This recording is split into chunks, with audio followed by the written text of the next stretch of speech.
कि आपका जो वेरिकोसील का प्रॉब्लम है वो टेस्टिकुलर वेन्स में बहुत ज़्यादा इंगॉर्जमेंट, ब्लड के रिफ्लक्सेस की वजह से दिक्कत आती है, डायलिटेशन की वजह से दिक्कत आती है। अगर आप वेरिकोसील से सफ़र कर रहे हैं तब भी, अगर वेरिकोसील से सफ़र नहीं कर रहे हैं तब भी।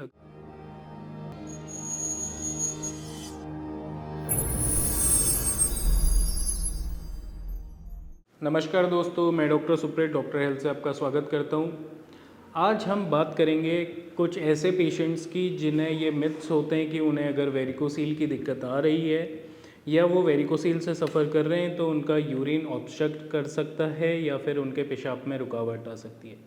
या फिर मैं ऐसे कहूँ कि जिन पेशेंट्स में वेरिकोसील की दिक्कत चल रही है उनको अगर पेशाब रुक रुक के आ रहा है, ड्रॉप बाई ड्रॉप आता है, एक बार में खुल के वो पेशाब नहीं कर पाते, यूरिनेट नहीं कर पाते, उन्हें ये लगता है कि वेरिकोसील होने की वजह से उन्हें ये दिक्कत आ रही है, तो ऐसा बिल्कुल नहीं है। क्योंकि जो वेरिकोसील है वो आपके टेस्टिकुलर वेन्स में ब्लड के रिफ्लेक्शन प्लस आपके वेन्स में जो डायलिटेशन है उसकी वजह से वहाँ पे ब्लड हार्ट की तरफ नहीं जा पा रहा, जिसकी वजह से ये दिक्कत आई है। तो वो आपको कहीं पे भी आपके टॉयलेट के रास्ते में, आपके यूरिन के रास्ते में कोई भी प्रॉब्लम नहीं क्रिएट करेगा।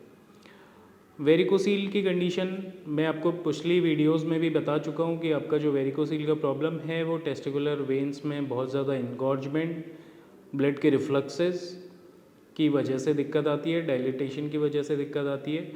अगर आप वेरिकोसील से सफ़र कर रहे हैं तब भी, अगर वेरिकोसील से सफ़र नहीं कर रहे हैं तब भी, अगर आपको आपके पेशाब, आपके यूरिन में ये दिक्कतें आती हैं कि ड्रॉप बाई ड्रॉप आता है, एक बार आप पेशाब कर लेते हैं, उसके बाद जब आप अंडरवियर पहन लेते हैं आपको लगता है कि उसके बाद 3-4 ड्रॉप्स आपको बाद में यूरिनेट हुआ है, तो कहीं ना कहीं वो आपको कुछ ऐसी कंडीशंस हैं जो आपको हो सकती हैं, जैसे कि आपको आपके किडनी में स्टोन हो सकता है, आपके यूरेटर में स्टोन हो सकता है जिसकी वजह से आपका यूरिन ड्रॉप बाई ड्रॉप निकल रहा है या उसमें रुकावट आ रही है। तो इसके लिए सबसे पहले आप क्या करेंगे, अपना एक होल एब्डोमेन का या फिर अपने एक लोअर एब्डोमेन का अल्ट्रासाउंड करवाएंगे। वहाँ पे आप चेक करेंगे कि किडनी में किसी तरह का ऑब्स्ट्रक्शन तो नहीं है, किडनी में कोई स्टोन तो नहीं बन रहा, कोई यूरेटर में स्टोन तो नहीं बन रहा, या आपके ब्लैडर में स्टोन आके तो नहीं फंस गया है।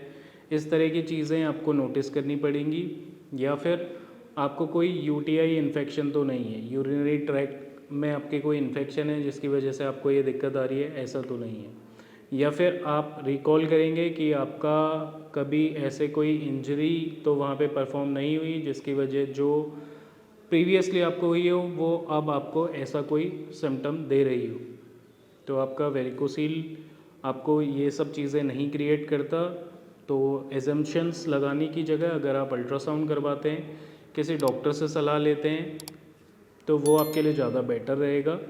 आपका वेरिकोसील आपको यूरिन में कोई भी ऑब्स्ट्रक्शन नहीं देगा। तो अगर आप वेरिकोसील से सफ़र कर रहे हैं या आपकी यूरिन में कोई ऑब्स्ट्रक्शन है या इससे रिलेटेड ऐसे कोई भी दिक्कत आ रही है और उसका एक सही सॉल्यूशन आप नहीं ले पा रहे हैं, तो नीचे दिए गए नंबर्स पे आप मेरी टीम से बात करें और एक सही सॉल्यूशन लें। नमस्कार।